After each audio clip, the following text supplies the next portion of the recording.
Is this what gaming discourse has come to? Gaming discourse has shifted in a way that's hard to ignore. All over Twitter and YouTube, meaningful conversations about games themselves seem to be drowning in reactionary takes and endless debates over controversies. Instead of discussing gameplay, mechanics, or innovation, much of the focus has shifted to surface level topics and polarizing issues. There are incredible games being released right now, some true gems, but you'd hardly know it from the content dominating these platforms. I was told YouTube has so much more to offer in terms of discussion, but so many videos are just about Twitter controversies. I've seen countless videos about games where the creators are just reading the article, just reading the tweets, or reacting to another YouTube video. Don't get me wrong, I love a good off the dome rant.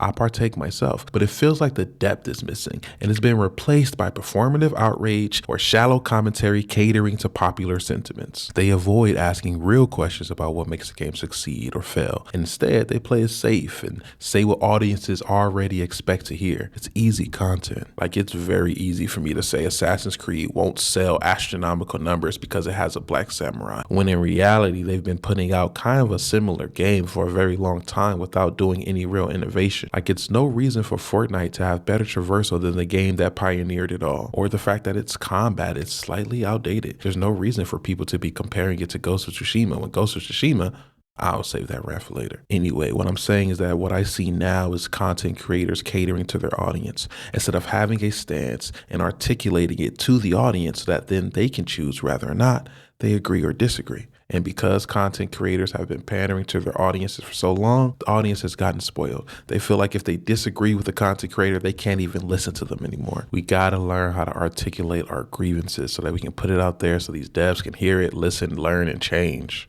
And speaking of the devs, I see them as a staff at a restaurant. They're all just doing their individual parts. And if the menu gets changed, I'm not finna bash the cashier. And if the prices change, I'm not finna yell at the dude working the fryer. If my food got a hair in it, then I'll talk my shit. AKA if the game has a bug, then you go ahead and tell them to fix it. But most of the time, y'all yelling at these game devs for shit that is way beyond them.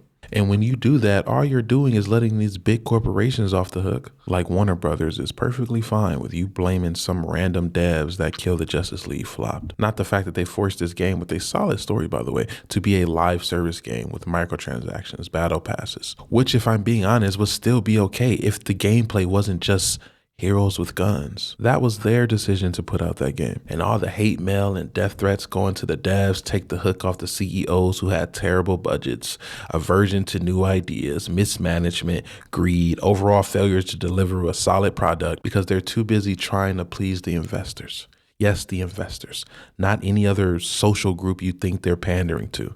They don't care, and they never did. The message we end up sending is we don't mind slop as long as the slop panders to us. I would have loved a real discussion about Concord's gameplay, pacing, shooting mechanics, or game modes, but I couldn't without some activists yelling and regurgitating the same copy and paste joke I've seen a million times. Like, is it cool if I say I wish the game had a good PvE mode? This could have sparked some real conversations about how gamers are essentially saying that they do value aesthetic over gameplay. Instead, the mere mention of that game brings out comment comedians spewing the same elementary level insults for a dopamine hit of internet likes.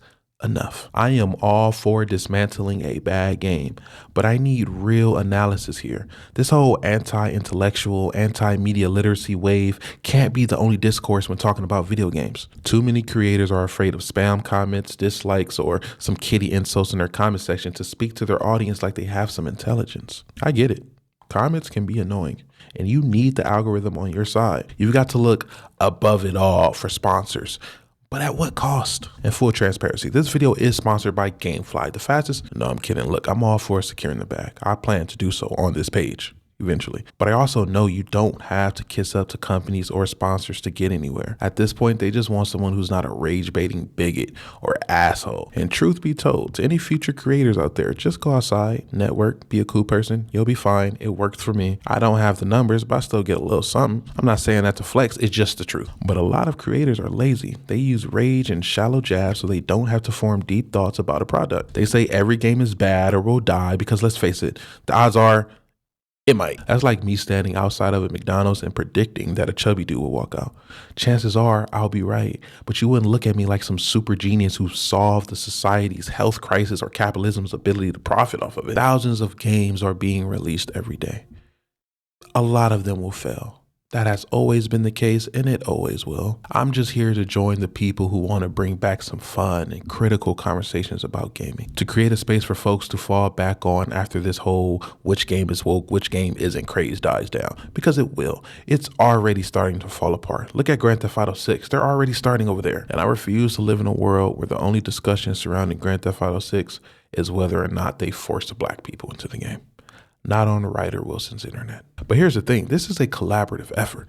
We've let the loud and irrational control the discourse for too long, and I get it. It makes perfect sense to just tune them out and look for something different. But on the internet, that's not as effective. The louder voices win. The controversial and aggressive language mobilizes people in the comments. Their takes make more clickable headlines, and the rage always creates more clippable moments. But that doesn't have to stay true. We just need to go out of our way a little to support those holding these conversations in good faith. People who've shown the integrity to speak the truth. And yeah, that means liking and subscribing to this video. I'm kidding. Kinda. If you made it this far though, you probably should. But more importantly, do that for the other creators who you feel are genuine, nuanced, and trying to push the industry forward. This doesn't mean they can't criticize. It just means they're at least trying to be fair. Like, you shouldn't agree with everything a content creator is saying, but you shouldn't feel attacked if you do disagree. That's the kind of content we need to uplift. Anyway, I'm going to try to do my part. I hope you all will too. Like, subscribe, type shit. Peace.